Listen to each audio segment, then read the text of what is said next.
Çin ve Avrasya'yı birbirine bağlayan, Doğu ile Batı medeniyetlerinin pek çok açıdan kesiştiği Doğu Türkistan, bugün Çin tarafından ciddi yaptırımların uygulandığı bir bölgedir. Öyle ki geçmişten bu yana ticaretin merkezi olan Doğu Türkistan, başta Çin olmak üzere her daim büyük güçlerin iştahını kabarttı. Fakat Çin'in Doğu Türkistan üzerindeki politikaları hiçbir zaman sadece ekonomik sebeplerden ötürü olmadı. Çin etnik açıdan da Uygur Türklerini ve İslamiyet'i hiçbir zaman kabullenemedi. Bundan dolayıdır ki Doğu Türkistan yaklaşık 200 yıldır işgal altında. 1949'da Çin tarafından ihlak edilen bölgede zulüm ve insani hak ihlalleri devam ediyor. Doğu Türkistanlılar hala özgür vatandaş olarak kabul edilmiyor. Bölgede yaşayan Müslüman azınlıkların ibadet etmesi, başörtü takması ve sakal bırakması yasak.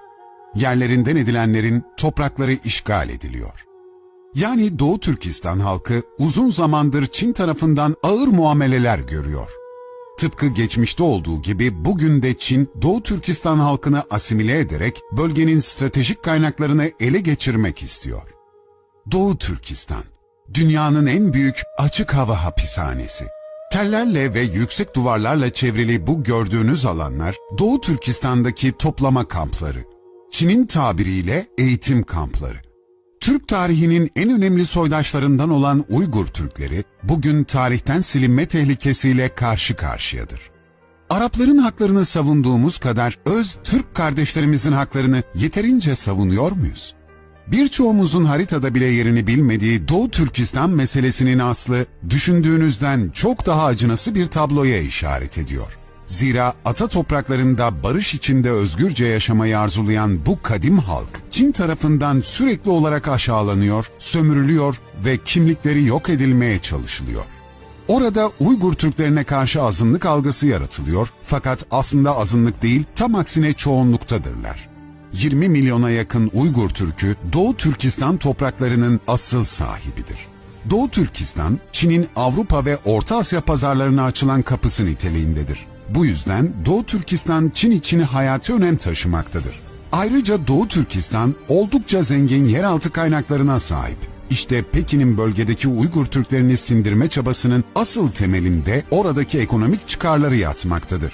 Şöyle ki bugün Doğu Türkistan, Çin'in ihtiyacı olan kömür rezervinin yaklaşık %40'ını oluşturuyor. Petrol ve doğalgaz açısından da Çin'in ihtiyaçlarının %20'sinden fazlası Doğu Türkistan'dan karşılanabiliyor. Çin oradaki iştah kabartıcı kaynaklara ulaşabilmek içinse mevcut durumu terör sorunu olarak dünya basınına tanıtıyor.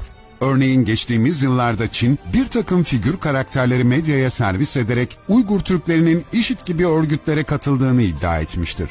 Buradan yola çıkarak Doğu Türkistan'da radikal İslamcıların ve terör faaliyetlerinin yürütüldüğünü, ülkelerindeki asayişi koruyabilmek adına Doğu Türkistan'la mücadele ettiklerini iddia ettiler. Bu son derece akıllıca bir karalama propagandasıydı. Uygur Türkleri için olumsuz algılar yaratılarak kendilerini masum göstermeye çalışmaktalar. Hani Amerikan film ve dizilerinde Amerikan askerleri hiçbir çıkar gözetmeksizin sadece bölgedeki barışı sağlamak adına orayı işgal ederler ya, Çin'in de Uygur Türkleri üzerindeki aldatmacası tıpkı ona benziyor.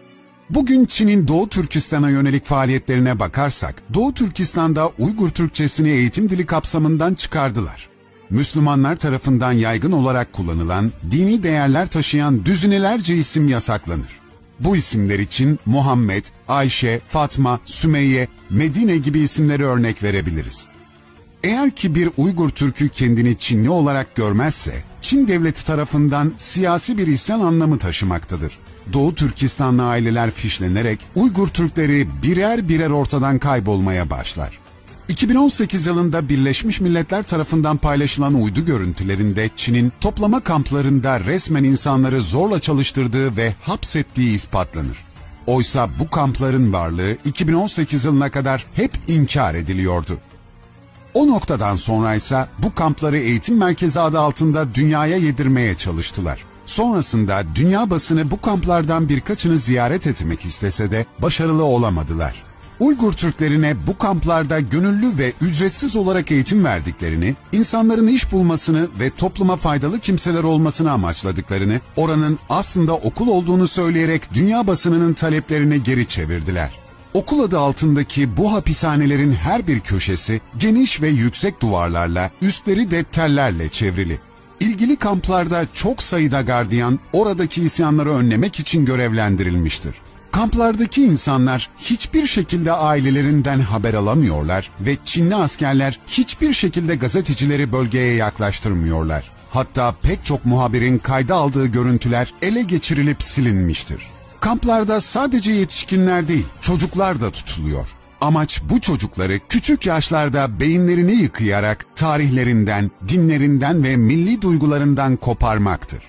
Çin son 3 yıl içerisinde Doğu Türkistan'da 400'den fazla toplama kampı oluşturmuştur. Uluslararası medya kampların çoğunun yerini tespit etti. Sonrasında Birleşmiş Milletler Doğu Türkistan'da fiili olarak soykırım yapıldığını resmen beyan etti ve Çin'e karşı toplu bir bildiri yayınlandı. Bu mektupta Doğu Türkistan'da zorla tutulan Uygur Türklerinin derhal serbest bırakılması ve ayrıca bağımsız gazetecilerin bölgede çekim yapmalarına izin vermeleri istenir. Ancak trajikomik şekilde bu mektupta Türkiye'nin imzası yer almamıştır. Dünyanın yeni süper gücü olmak isteyen Çin'in Doğu Türkistan sebebiyle başı belaya girebilir. Ancak buna rağmen o kamplarda Çince ve Çin propaganda eğitimleri veriliyor. Küçük çocuklara Çin Komünist Partisi'ni seviyorum şeklinde yazılar yazdırılıyor. Yani tek amaçları Türklüklerini ve kimliklerini unutturarak Doğu Türkistan'ı resmen Çinlileştirmektir. Doğu Türkistan'da kamp dışında da hayat oldukça çetindir.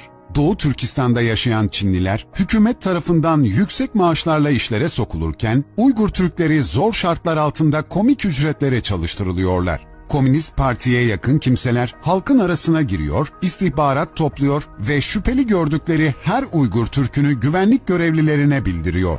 Güvenlik görevlileri tarafından gözaltına alınan kişiler, geçmişte okul, hastane ya da kamu binası olarak hizmet veren ancak bugün toplama kampına dönüştürülmüş hapishanelere götürülüyorlar. Çin bu faaliyetleri aşırılıkla mücadele için güvenlik önlemi adı altında yapıyor.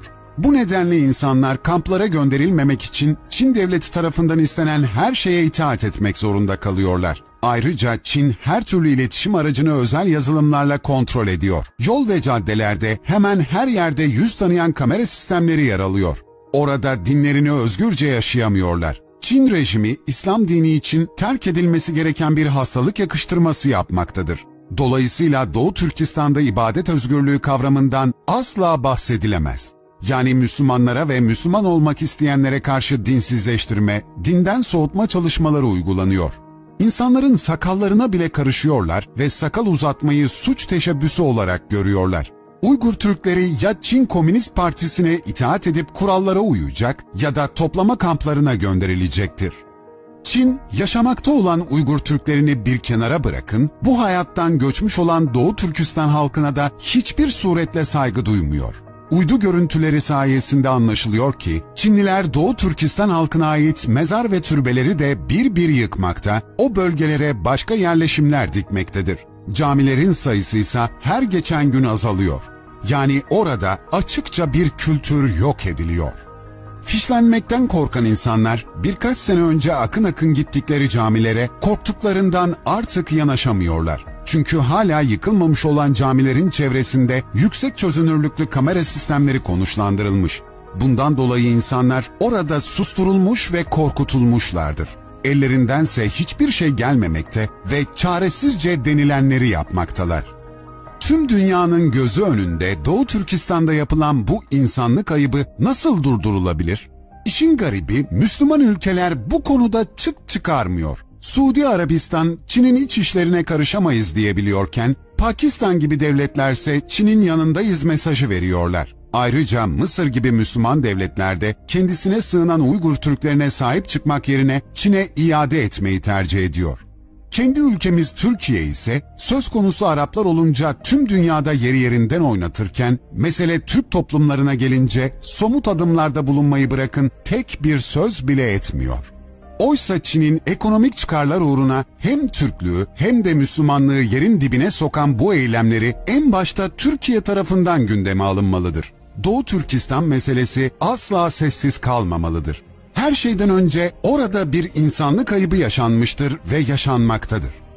Çin'den gelmekte olan 3 kuruş ekonomik menfaatleri uğruna Doğu Türkistanlı kardeşlerimize sırtımızı dönmemeliyiz. Çünkü bu şekilde devam ederse Doğu Türkistan bölgesi birkaç yıl içerisinde Çin'in dünyaya açılan ekonomik pazarının merkezlerinden olacak.